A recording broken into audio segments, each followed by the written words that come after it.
Copy pasted that right into my package for tonight.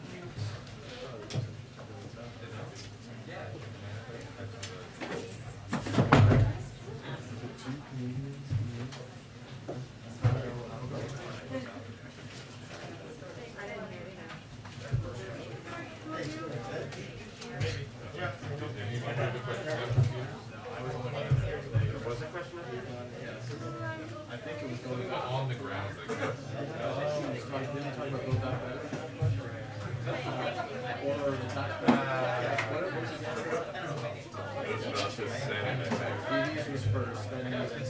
Something about Senate uncertainty.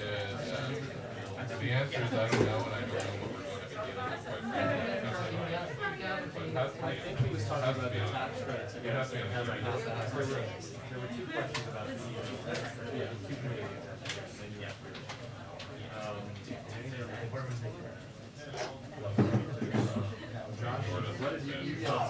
He ignored us on Fed, both of us. The Fed question, better shut it down, that's our bad.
Or the New Hampshire is a very big deal. So that's so nice.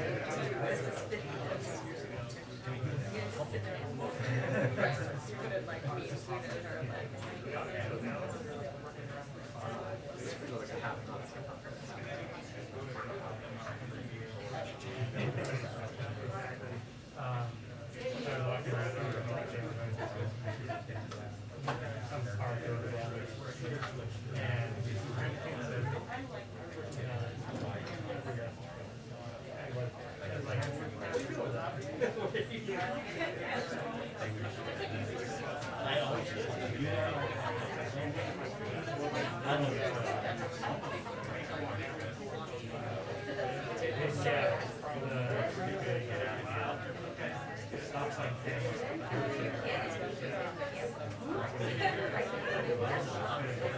You.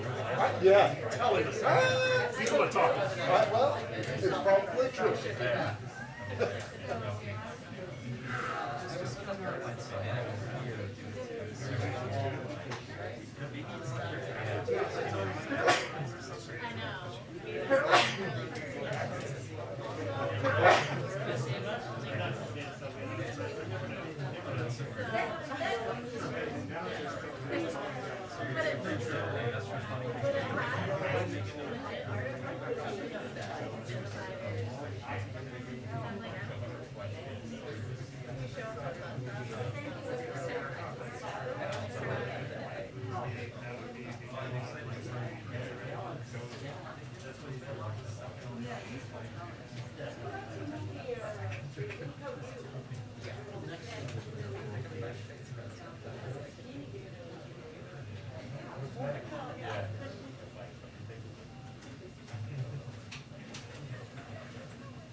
literally just typed that to my team.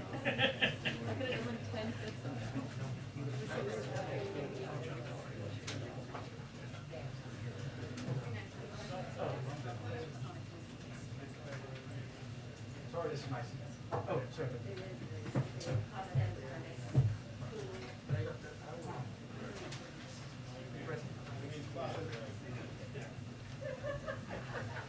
Hi, everyone. Hi. Okay. A lot going on here. I will warn you, we have some charts. To begin our briefing today, settle in, everyone. Just to give you all an update and really give the American people an update on where we are on our work on economic recovery, where we're seeing progress, and wanted to, of course, show you some visuals as evidence of that. So let me start. Today's unemployment claims data are another welcome sign of our economy's strength as Americans get back to work. As of this morning, we've had 7 consecutive weeks of decline in new unemployment claims. And to translate that into English for people listening or watching at home, unemployment claims are basically every week Americans who who lose their jobs, not at their own fault. They go and they file a claim looking for unemployment insurance. So the drop in these unemployment claims, there's actually a different chart on this. I don't know if they can pull it up, but that we've seen consecutively over the last several weeks and months is a good sign. No, the other chart would be good. Okay, great. So you can see here just the dramatic drop we've seen since January all the way down over the last several weeks. That's ultimately a good sign. And today in a new report, the OECD confirmed that we have returned to the pre-pandemic size of our economy faster than our global peers, while developed economies around the world are facing similar challenges on inflation because a global pandemic is causing global supply chain issues, something we're experiencing, something countries around the world are experiencing. This is further evidence that the president's success in getting Americans vaccinated, getting economic support to the middle class means that our recovery has positioned us better than any of our peers for continued strong economic recovery, and this new report is evidence of that. So now we go, back to the other chart. As we said before, we are also coming out, given we're coming out of an unprecedented economic shutdown as a result of the pandemic, we know that small increases in price can impact a family's budget. And what we're working to do now is both to address any issues that are slowing down the transfer of goods moving around. It's basically the supply chain is basically as goods are moving around the world. So we're working to address those disruptions, make sure goods are getting to shelves faster and easing price pressure. And there's a lot of good data out there. New data shows we're moving more goods than ever before. Ports are moving these goods more quickly, and large retail stores like Walmart, Target, Best Buy, and TJ Maxx are fully stocked. You've seen CEOs put out statements over the last several days confirming that. And Americans should feel good about the progress that's being made in addressing these disruptions and also ensuring that shelves are stocked at these big retail stores around the country. So, and this gives you kind of some examples of where we've made progress. So if you look at this, this is where we've seen, we've talked a lot about the ports of Los Angeles and Long Beach, where about 40% of volume comes in. And we've seen an increase in goods that are coming over there year to date compared to the previous peak. This means, and a lot of economists have talked about this, that more goods, because people are not spending their money as much on going to restaurants and doing things that American families normally do. They're buying a lot of goods. People are buying televisions. They're buying things online. This is happening around the world. And there's a 16% increase. That's why. We've also seen, because of the President's Port Action Plan, some progress that we've made. One of the issues, as you all know, especially folks who work in television, you've seen containers out there that were held for some time. We've made progress on that. A 32% increase in the long-dwelling containers. So that's a good step forward. That means more goods are moving. Good positive step. I'd also note, and we see this in the retail sales data and information that's put out there, that retail sales are up from September 30th of 2020. Again, further evidence that people are buying more stuff, as we've talked about. And then the last piece I just wanted to point out here, and this is evidenced by, as I talk about these CEOs who have put out statements saying their shelves are stocked. that on-the-shelf availability is now at 90% as of the 14th of November, so just a couple of days ago. Last piece I just wanted to note here, and I know Chris mentioned this yesterday, but since we're talking about all the different impacts on people's costs and how the American people are navigating this, yesterday the President wrote a letter to FTC Chair Lina Khan, calling her to her attention the mounting evidence of anti-consumer behavior by oil and gas companies. As the President noted in his letter, prices at the pump have continued to rise, even as refined fuel costs go down and industry profits go up. Obviously, that's not the right correlation. Usually, prices at the pump correspond to movements in the price of unfinished gasoline, which is the main ingredient in the gas people buy at stations. But in the last month, the price of unfinished gasoline is down more than 5%, while gas prices at the pump are up 3% in that same period. And that is not what obviously that trajectory should look like. And this unexplained gap between the price of unfinished gasoline and the average price at the pump is well above the pre-pandemic average. It's not what we look to comparatively for years pre-pandemic. If the gap between the refined fuel costs and pump prices were at typical pre-pandemic levels, then Americans would be paying nearly 25 cents less per gallon. So clearly that's not how it should be working. That's why the President sent the letter, and this is clearly a place where he's, of course, asking the FTC to look into this.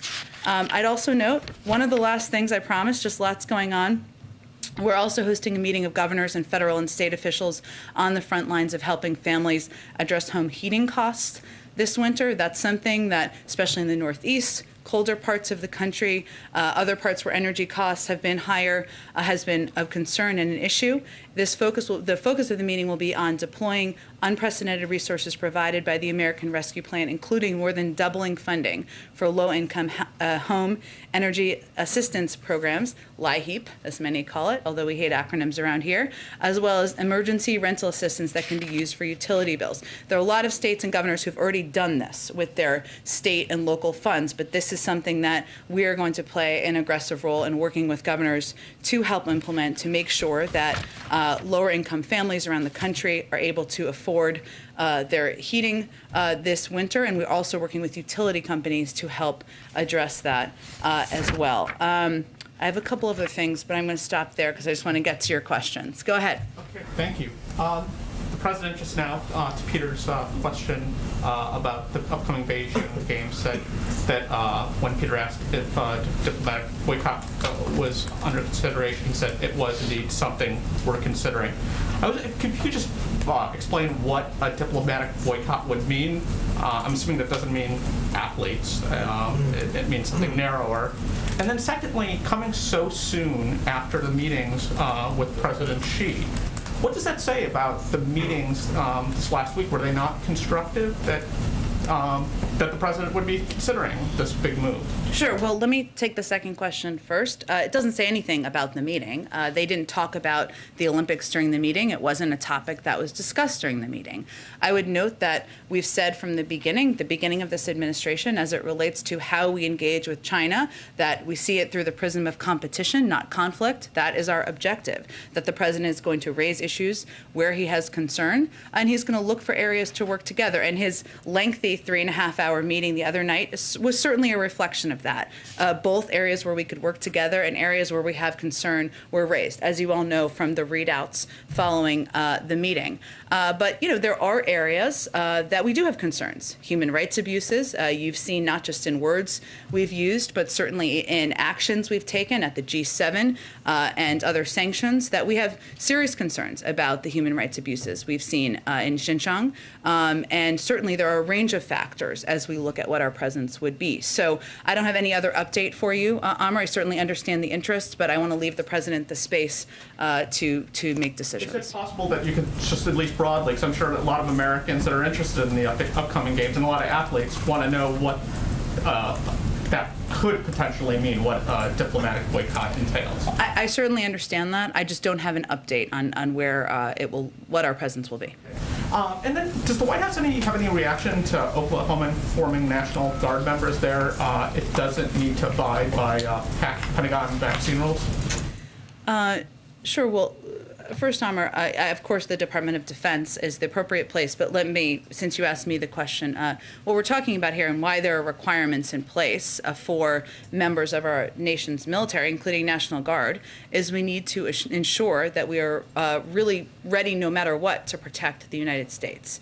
And as Secretary Austin has conveyed, a vaccinated force is a more ready force. And that is one of the reasons he has been so, has led on this effort to implement this requirement of vaccinating the total force, including the National Guard. So in accordance with that, we've been encouraging all states to continue to offer the vaccine, inform their members that it is a federal requirement. And we believe, and continue to believe, that no leader should be getting in the way of any action that will ensure or prevent or hinder operational readiness for our military, which is something certainly the Secretary of Defense has conveyed. And one last thing on Canada's Prime Minister called the tax credit that the President said he'd be speaking with Prime Minister Trudeau about a clear violation of the updated American Trade Agreement.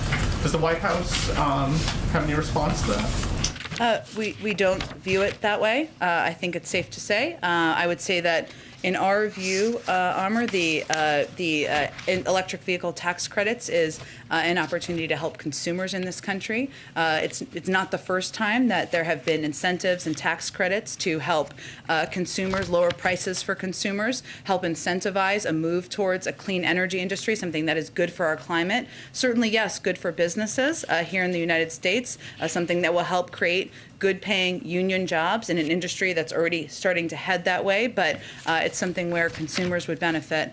And obviously our view is that we have a great relationship with Canada. The President is very much looking forward to the meeting today, and there's a lot of ways we can discuss working together on economic issues, strategic issues, addressing the global pandemic, and I'm sure they will cover a range of topics in the meeting today.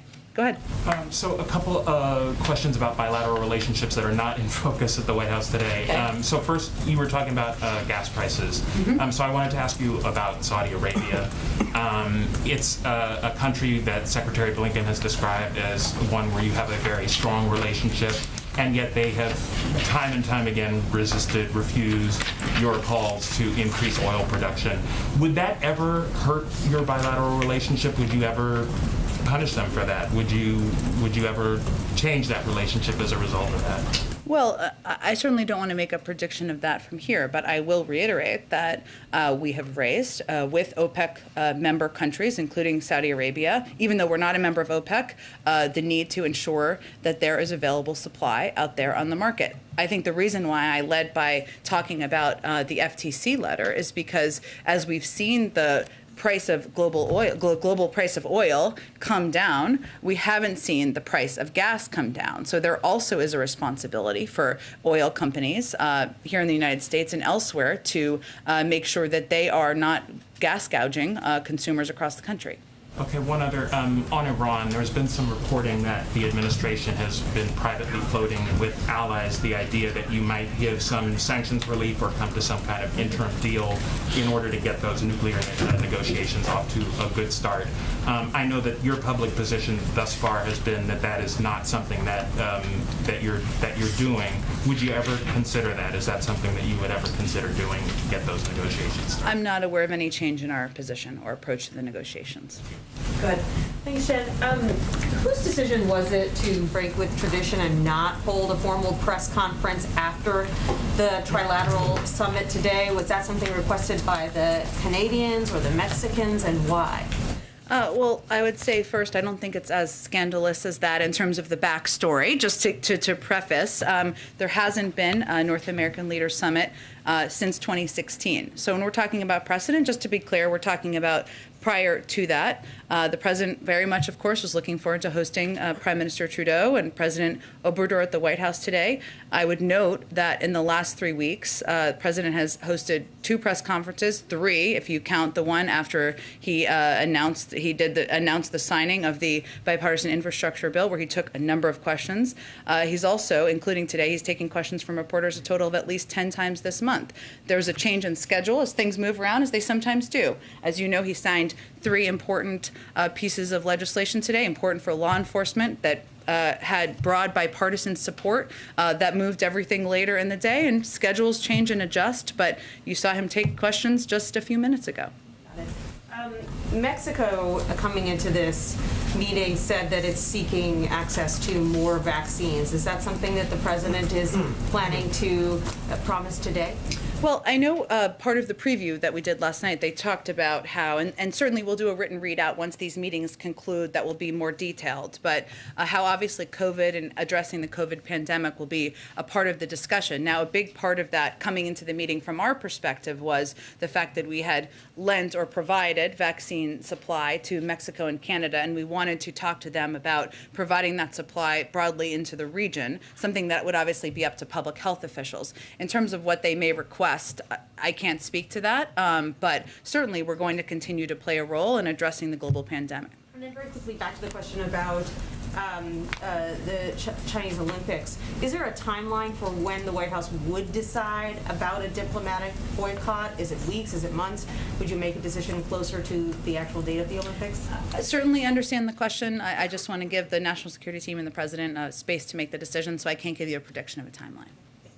Thank you, Jen. Grim milestone this week. More than 100,000 people died of drug overdoses in the last year. Experts say a lot of that is driven by fentanyl, which is coming across the southern border in record amounts. So why isn't the administration doing more to stop the drugs from coming in?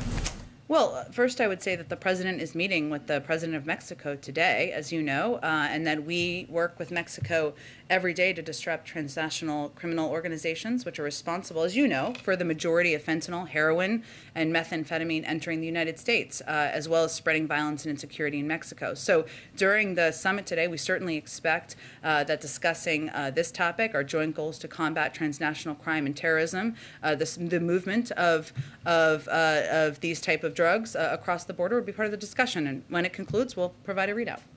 Okay, and then following up on the meeting with President Xi, American intel agencies have told the president they cannot crack the origins of COVID without China's help. President Biden had a chance to ask for China's help. Why didn't he? Well, I would say that the president's push for the Chinese to participate more, provide more transparent data and information, we've never held back on that front. We've argued for it publicly, we've argued for it at every level, and the president did talk in his meeting about the importance of transparency, this is exactly an example of. He talked about the importance of transparency, but did he ask President Xi to cooperate specifically with this U.S. intel agency-led investigation into the origins of COVID? Peter, it's clear that that's what we want. That's what we've been pressing on. I don't have any more to read out for you from the meeting. You're saying that it's clear. Is it clear to somebody who has a Zoom meeting with the president that that's what he means if that's not what he says? I think the president has spoken publicly on this a number of times. Our national security officials have conveyed very clearly, I don't think it's a secret. That's what we want. That's what we've been pressing for. And then just the final one on that. Are they old friends or not? Because the president has claimed that they're not. You claimed that they're not. But then President Xi said that they are. The president didn't say that. The president considers him someone he has known for some time, someone he can have candid relationships with. I can't speak for how the Chinese categorize or describe people they know in the world. I can only describe how the president views the relationship. Go ahead. Jen, is Mexico doing enough to stem the flow of migrants into the U.S.? And I asked that question amid new numbers that show in the last year, I think it was 1.7 million individuals who were detained at the border trying to cross illegally. This is definitely going to be, as you know, Peter, but just to reiterate, part of the discussion today. Every country in the Western Hemisphere has, of course, been impacted in some ways by migration events in recent years. A lot of people, Mexico has been as well. That's my point there. And leaders in the region have a shared interest in humane migration management. We, of course, our views, we have to address these issues together. So this is certainly an opportunity today to have a further discussion about it, about what more can be done. And certainly more can be done and should be done. Yesterday, during a preview call in advance of this, a senior administration official said there is not a real focus this time around on our borders. For those who are concerned about the situation at the border, why isn't that a real focus of today's conversation? Well, I think they also did talk about, though, how the root causes of migration, including people who are coming from the south of Mexico, or this is how I read the backgrounder, was going to be a part of the discussion. And I can assure you or others who may have confusion about that migration, addressing the root causes, ensuring we're doing it in a humane way, but reducing the number of people who are coming to the border will be part of the discussion. Let me ask one last question. I'm not sure if the White House has a position on this, but I ask because it's gained a lot of attention in the U.S. among individuals and frankly around the world. There's a tennis star from China, Peng Shuai, who has been missing, it seems, for a matter of days, if not weeks. Her social profile now comes up with nothing. Does the White House have concerns, have any comment, any position on that situation, given she's such a high-profile individual who spent a lot of time playing tennis, frankly, in the United States? Yeah, we have, of course, seen the reports. We unfortunately just don't have any additional information on it or additional comment. Go ahead. Thanks. I know you might not be able to give a concrete update on the idea of a diplomatic boycott, but two senators, Senator Todd Young and Tim Kaine, told our Hill reporter, Ali Pokornin, that their understanding is the administration does support this idea of a diplomatic boycott. So can you at least tell us if the president has been talking to senators about this? Well, I mean, the president was just asked about this and gave an answer. Of course, we're in regular touch at a range of levels with members of Congress about a range of issues, including our relationship with China and including an issue like this, that there's been a lot of reporting and interest in. But beyond that, I don't have an update, given he just answered the question himself. And then sort of following up on the question about the electric car tax credits, but kind of more broadly, maybe you can talk to whether there's been any concern from the White House heading into these meetings today, whether the president's big push to make things in America and buy American in the long term could be right now making it harder to get Mexico and Canada on board to help with some of the supply chain issues. Well, our view is that we have a lot we can work with, a lot of work we can do, I should say, with the Canadians on addressing supply chain issues, something that's in our mutual interest, and there's mutual benefit in doing that. We've done a lot of work on this end. We certainly know that the ability for goods to move effectively around, connecting infrastructure, making sure it's efficient, even at a time where the purchasing of goods is increased massively around the world, here, Canada, everywhere around the world. That's in our mutual interest. I would say, just to go back to what I said in response to Amar's question, I mean, the electric vehicles component of the package is something the president is personally very excited about, because he believes it's an industry of the future, an industry that can help create good-paying union jobs, and it will help consumers. It will help incentivize the purchasing of electric vehicles and the driving of electric vehicles, something that's good for our climate.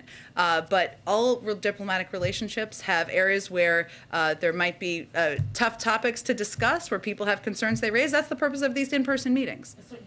It doesn't sound like he's interested in negotiating on that one, and maybe letting there be a Canadian sort of carve out for tax credits for Canadian. As he said, they're going to discuss it, and we'll see what they discuss, and we'll give you guys a readout. But I think in response to Amar's question, I was just answering how we view it, and of course reiterating the president's excitement about this component of his package. Go ahead. Thanks, Jen. While he's meeting with the Mexican president today, do you expect them to come to an agreement on returning to the Trump-era Remain in Mexico policy? I don't believe that's intended to be a big topic at this meeting. So you don't think they'll come to an agreement on that today? I think it was previewed as not a major topic of discussion, so I wouldn't anticipate that. Okay, and the House could vote as soon as tonight to advance the Build Back Better bill for the president. He has touted this, of course, as he did yesterday in Michigan, as a big boost for the middle class. Is he comfortable where the current provisions stand for these state and local tax deductions, given it would be a pretty significant tax break for the wealthy? Well, let me start by first, obviously wasn't what he proposed in his initial package, as you know, but just to come back to that. The president also, though, it's been conveyed to him by leaders in the House and Senate that this needs to be included in order for this legislation to move forward. And he certainly understands that and takes these legislators who've been doing this a long time very effectively at their word. But even as we look at the content of it, it's a long-term sustainable reform, in our view, that doesn't add at all to the deficit over the decade. And over that period, it will mean that millionaires and billionaires actually pay more than they would otherwise. It would would raise the cap to $72,500, fully paying for itself across the decade. It's a sustainable solution in our view. That means those with lower incomes would be able to fully write off their state and local taxes. So it is a component that wasn't initially proposed. This is a part of compromise. It's not something that would add to the deficit as it is concluded in the package, and certainly we're comfortable with it moving forward. You are comfortable with it moving forward? Again, this is not what we proposed, but this is compromise. It's in the package. I just wanted to give you a sense of where it stood. Does the president support the Senate adding an income threshold to that? I'm not going to parse different components that are being discussed as we're working to finalize it. The president, again, this is a part of the bill that has been proposed that is important to key members, as you all know.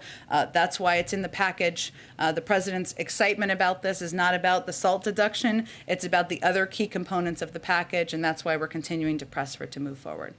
Go ahead.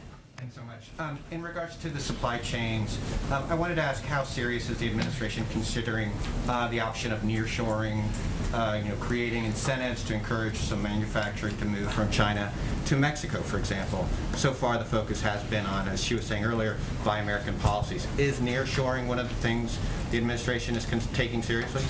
I'd have to talk to our economic team of whether that is one of the top areas or top policies they're looking at. As you know, we're looking at a range of ways we can continue to build on the progress that, in our view, we've made already to date. That includes making sure we're implementing, as it relates to the infrastructure bill, the ports piece on the early end of that, because we know that's a key component of making sure goods are moving effectively around the country. But I will ask them if that's something that is under consideration. On another point, could you respond to Senator Rubio's decision to place a hold on Biden's nominee for the ambassador to China?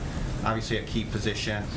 Rubio's concerns are that Nicholas Burns has some business relationships in China. Well, I would first say that anyone who knows Nick Burns' background knows that he is eminently qualified for this position. He's somebody who could effectively do the job from the first day he is serving in it, and he is somebody also. This is a country where we vitally need an ambassador at a time where we have a lot of business engagement and follow-up work to be done. So we are certainly eager to see his nomination move forward. Go ahead. Can I ask you, forgive me for an update on Fed timing? Is it still? You don't have to apologize. It's okay. It's an important topic. The Canadians are in the building. I have to apologize. Yeah. Oh, wow. Sick burn. You as one.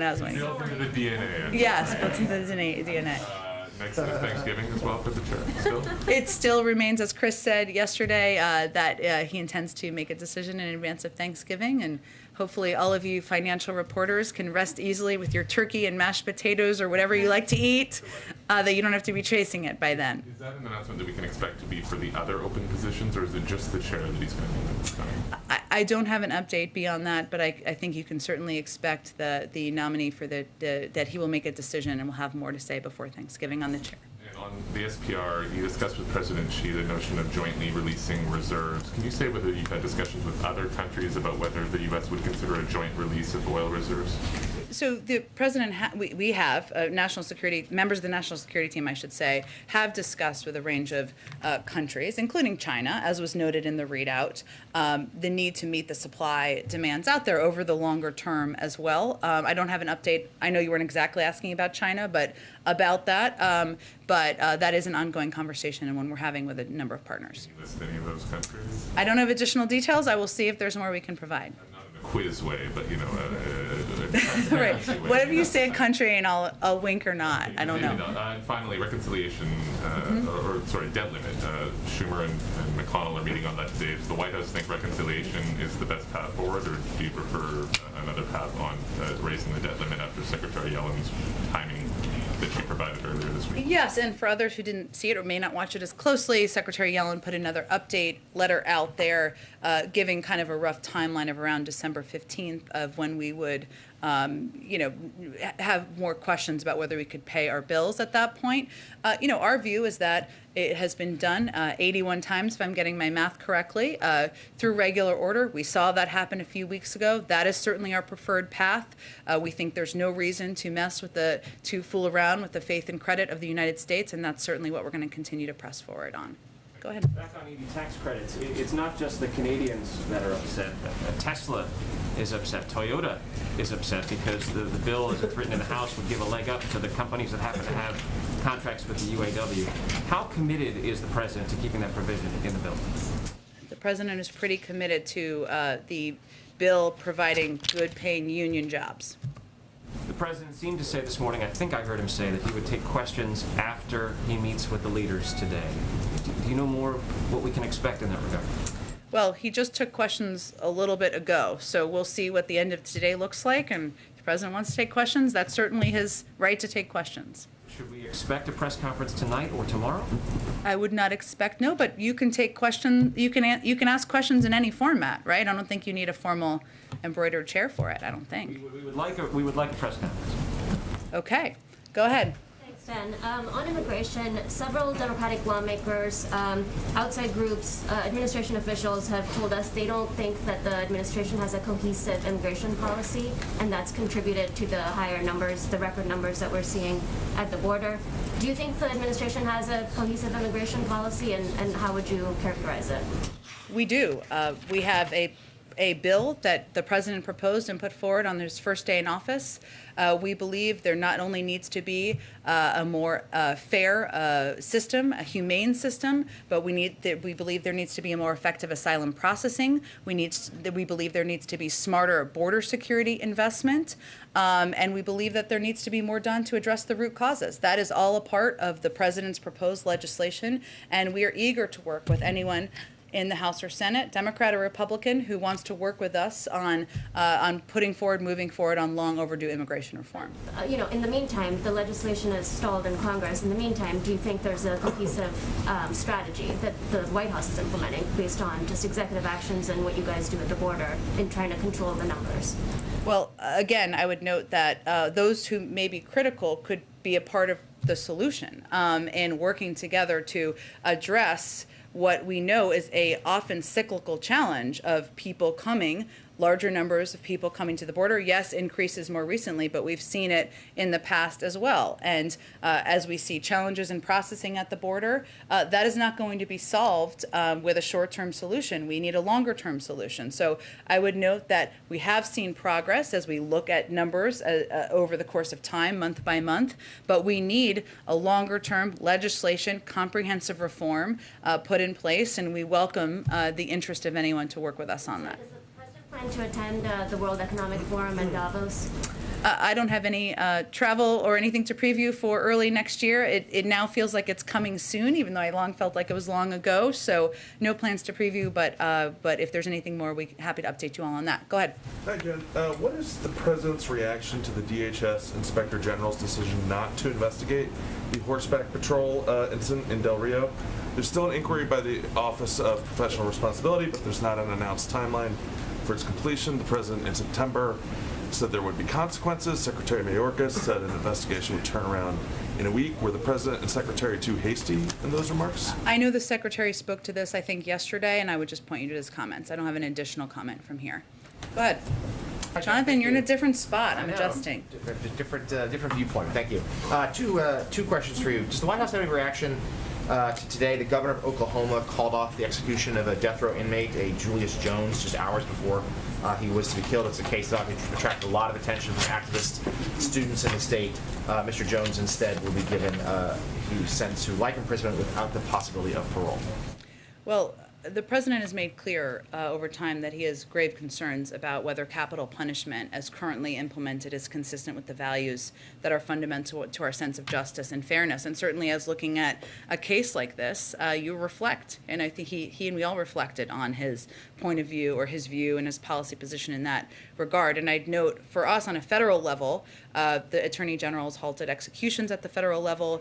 We are in the process of conducting an important review of the federal death penalty, and the president believes that is an important step forward. But this, as you know, was a state level sentence. The action needed to be taken on the state level, and so there wasn't a real role that the federal government could officially play in that regard. But certainly the president's grave concerns about the death penalty and the implementation of that are I think were reflected in how he viewed this case. And another matter, just picking up the thread on ambassadors. Yeah. There's some growing calls among some Democrats for Senate Majority Leader Schumer to do things, quote, the hard way, and perhaps keep the Senate in nights, weekends, whatever it might be, to get some of these these ambassador nominees confirmed. Does the White House endorse that position? What more do you guys want to see about getting more ambassadors put in place, so very few have been to this point?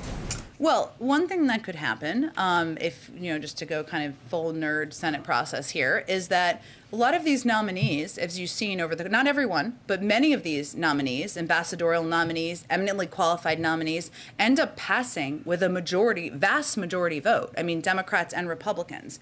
And they could just be voted through or passed through unanimous consent. You don't need to use all the hours on the floor, right, to have the process proceed where there's hours of debate. There have been delays and holds, as you know, from a variety of individuals. Senator Cruz is one of them. So that has been a challenge as well. But certainly we believe that it is far past time to move forward with these nominees, that we are hindered by not having people and ambassadors in places around the world at a time. And I think if you haven't all seen the statement by former Secretary Gates, he had a pretty strong, compelling statement out there about the importance of moving forward with some of these nominees. We're at almost December in the administration. So I would just say that's how we broadly view it. But it is true also that Leader Schumer is trying to move forward quite a bit on the legislative agenda. He has effectively and efficiently done that to date. And one of the challenges here, the big challenge that I don't think should be undervalued or underreported, is the insistence on lengthy processes that is really not necessary in every case. Go ahead. Some states have already expanded booster shot eligibility to all adults. Does the White House believe that should be done nationwide? Does the president think that all adults should be getting their booster shots now?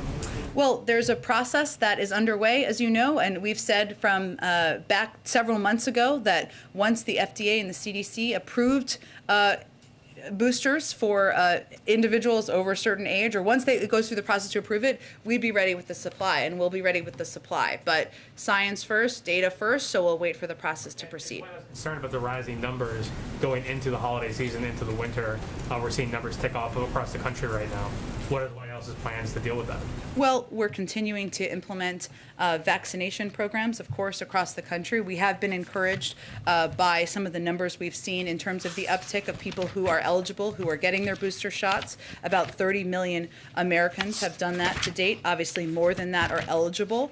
So we'd like to see more people getting booster shots who are eligible to get that extra protection against COVID-19 now, especially going into the holiday season. We know now that kids age 5 to 11 are eligible, that if you get your vaccine shot, you get your first shot now, your kids will be protected by the holiday season. So we're continuing to press and remind people that this is a big travel time of year, a big crowd time of year, winter, obviously, colder weather, more people inside, and we are upping our outreach to emphasize that. Go ahead, Karen. Thanks. Yesterday, Congress passed a bill to give the Congressional Medal of Honor to the 13 service members who were killed in the attack at the Kabul airport. Some of those families were critical at the time of the withdrawal and the president's efforts to honor their loved ones. Mm-hmm. When will he sign that legislation, and is this something where he would host something at the White House to award those medals to the families?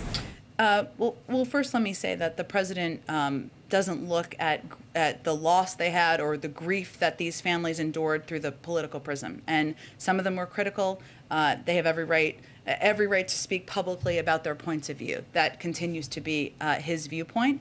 In terms of the status of it, I just have to check with our legislative team on what that looks like. I'm happy to do that. Do a ceremony at the White House? Is it? I don't know what it looks like yet because I have to check on the status. As you know, he met many of these families back in August following what I would still say was one of the worst days of his presidency, and conveyed to them that he would be open to staying in touch if that was appealing to them. And everybody deals with and copes with grief, the loss of a loved one in different ways. He remains open to that, but I don't have any updates beyond that. Just do one quick one on paid leave. There's reportedly an effort underway by some Democrats to start working on a separate paid leave proposal out of the Build Back Better plan that could have bipartisan support. Is this something that the president has endorsed as a strategy, given that the House has not even voted yet on the Build Back Better, and where it goes in the Senate then? Well, the president wants paid leave to be in the final package, and of course, it is in the House package and the House bill that will be voted on soon. But without prejudging the outcome here, we also know that it needs to have support in the Senate in order to move forward, and that has been challenging to date. But the president is committed to getting this done, and without getting involved in the specific legislative tactics of it, which I don't think he's quite engaged with on this topic at this point, he wants to get paid leave done. He thinks it's long overdue, and he's committed to getting it done. Go ahead. Thanks, Jen. Yesterday, oil and gas companies bid nearly $190 million for drilling rights on federal oil reserves in the Gulf of Mexico. This comes just after President Biden was at COP26 in the United Kingdom. Given that these leases are going to last well past 2030, does this current round undermine at all Biden's pledge to reduce greenhouse gas emissions? I think I may have spoken to this the other day, and I think there's a legal court case around this on the implementation or the allowing of these oil leases to move forward.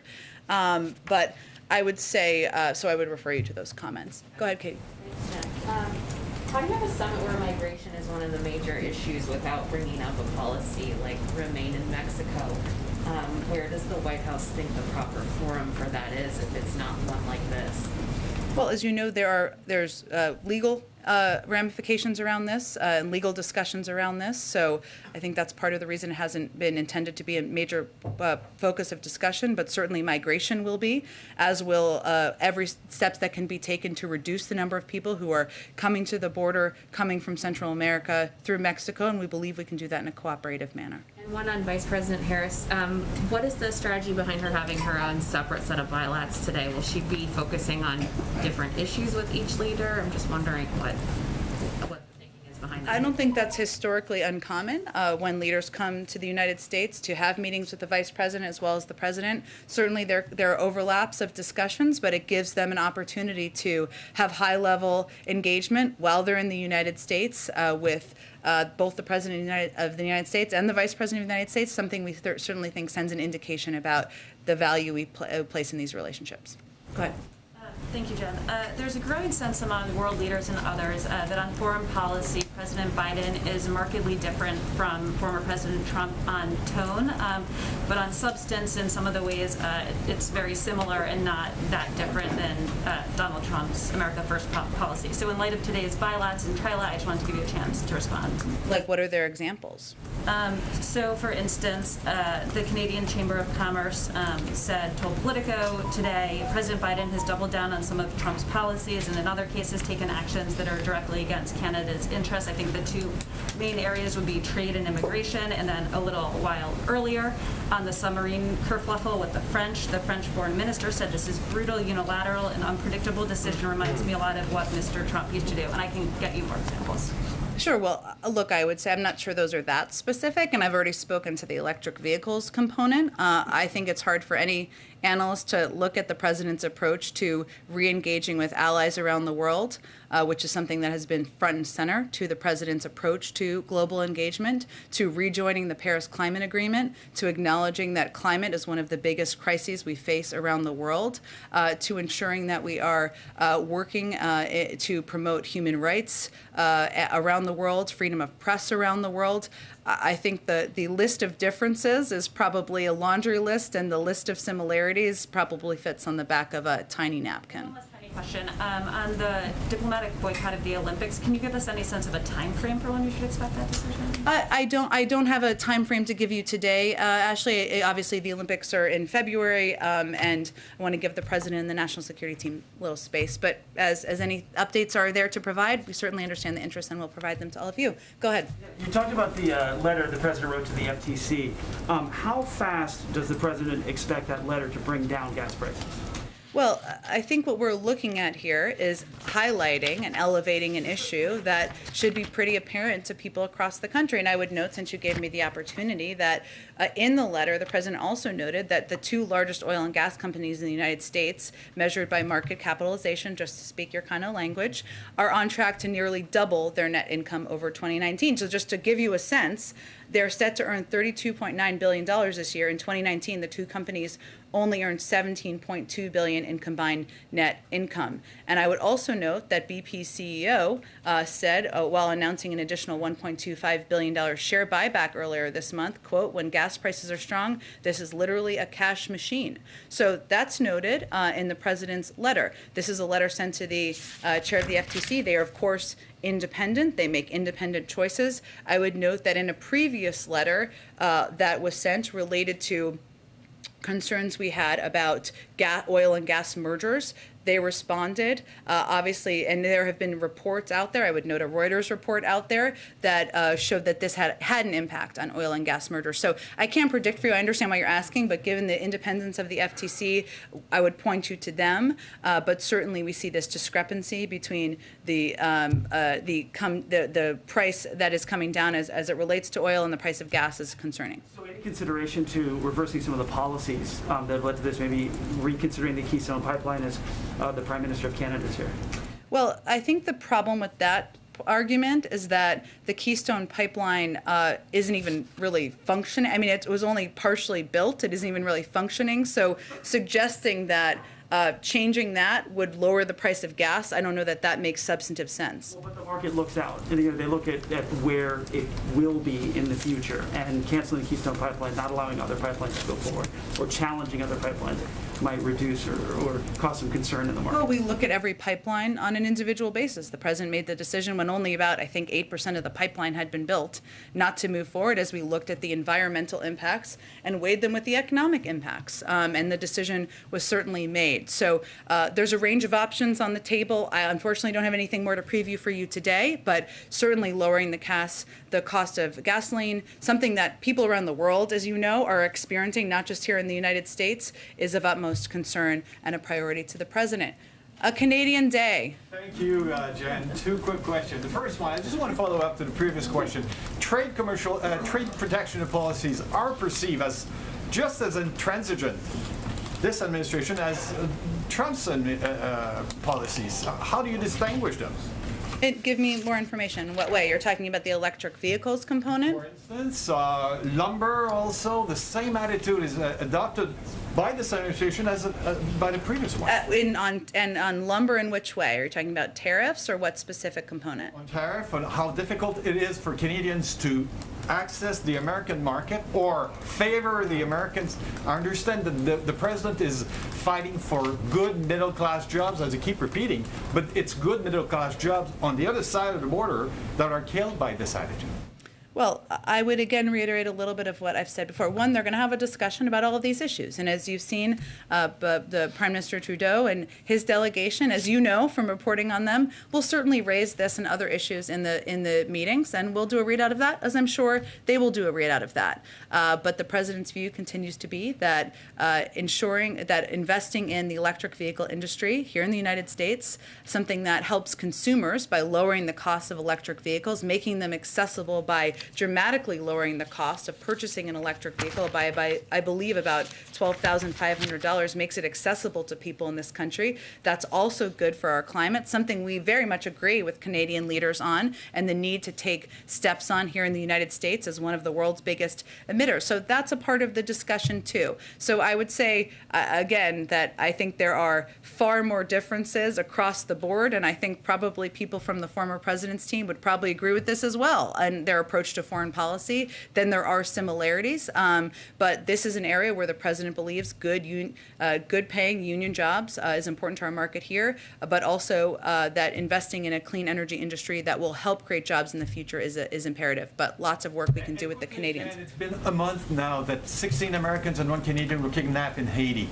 What is the administration has been doing? What has the administration been doing? Well, we have a significant presence on the ground, including with law enforcement officials from the FBI and others who are working constantly to bring these individuals home. I wish I had an update for you today. I know everybody's seeking an update, but unfortunately there's nothing I have to report at this moment. Go ahead in the back.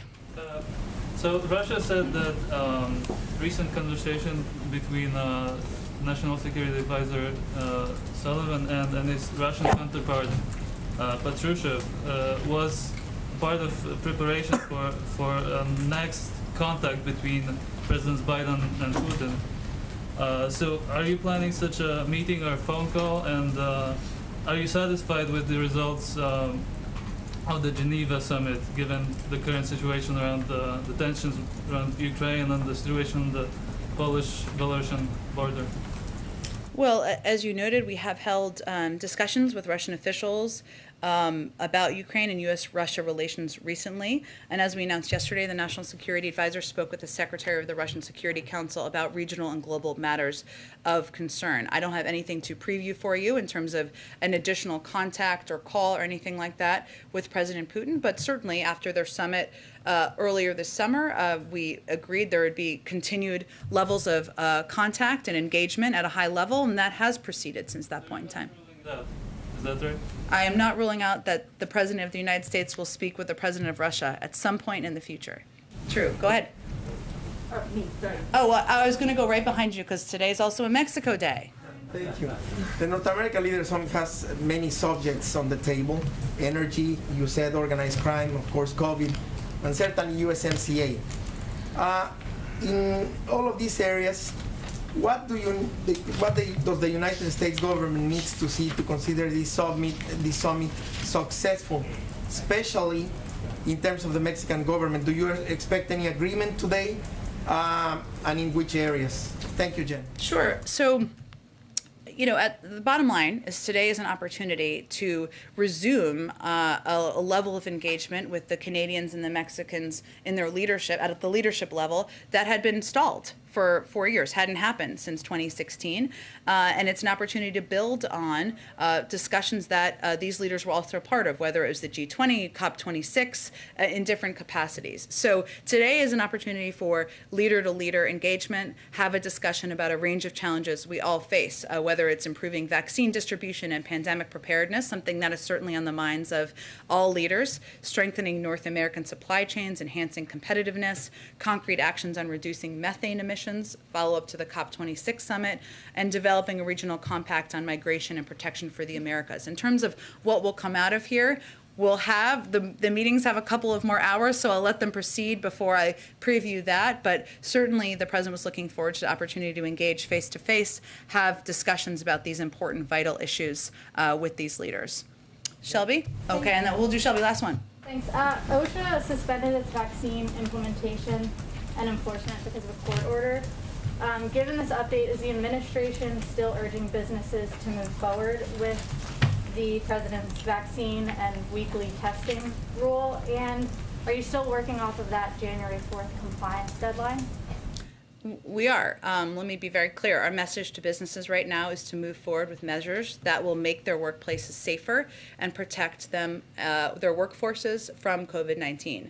That was our message after the first stay issued by the Fifth Circuit. That remains our message, and nothing has changed. I would note that recent polling, I think that just came out yesterday, showed that 60% of businesses are moving forward with measures that keep their workplaces safe. They're essentially implementing components or versions of these vaccine requirements because they know it's in the interests of their workforces, to protect their workforces, to make sure they can bring more people back to the workforce, and we certainly see that as a positive sign. So we are still heading towards the same timeline. The Department of Justice is vigorously defending the emergency temporary standard in court, and we are confident in OSHA's authority. All right, thanks everyone. Senator Manchin just walked out while we were in here. Are you able to provide any readout of the meeting that I suppose just happened? Did he meet with the president or with staff? He was not in the meeting with the Mexican president and the Canadian president. That would just make an added component of today. I believe he was participating in a swearing-in ceremony for Dr. Gupta per Dr. Gupta's request. Thanks, everyone.